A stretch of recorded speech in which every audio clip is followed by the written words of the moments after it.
O mga mamis, may bago tayong menu ngayon. Ginataan gabi with dahon ng malunggay.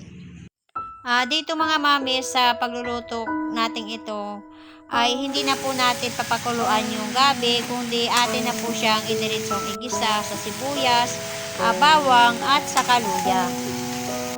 Pag nagisa na po natin, ay ilalagay na po natin yung padalawang piga ng gata at siya po yung ating ipapakulo. Diretso na po ito. Maganda po ganito mga mamis kasi hindi po mawawala yung lasa ng gulay at saka yung kanya pong sustansya pag diretso na po natin igisa. Haluin lang ng haluin. Baligtarin.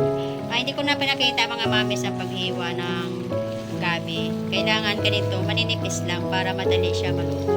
Dahil hindi na natin siya nilaga. Yung iba kasi pag nagluto ng ginataang gabi, ay nilalaga muna o pinapakuluan nila yung dahon. Pati yung laman bago nila ilagay yung gata. Ay dito naman ibang style ang ginawa natin. Hindi na po natin siya nilaga, kundi diretso na natin siya ang ginisa.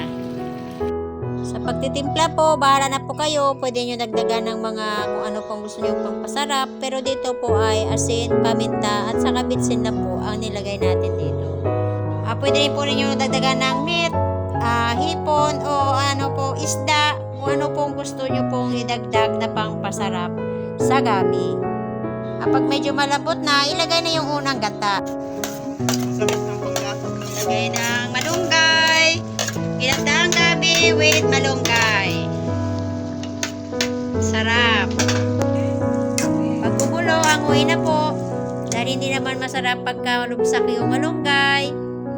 Sana magustuhan nyo po yung video ko ngayon mga mamis. Thank you po for watching.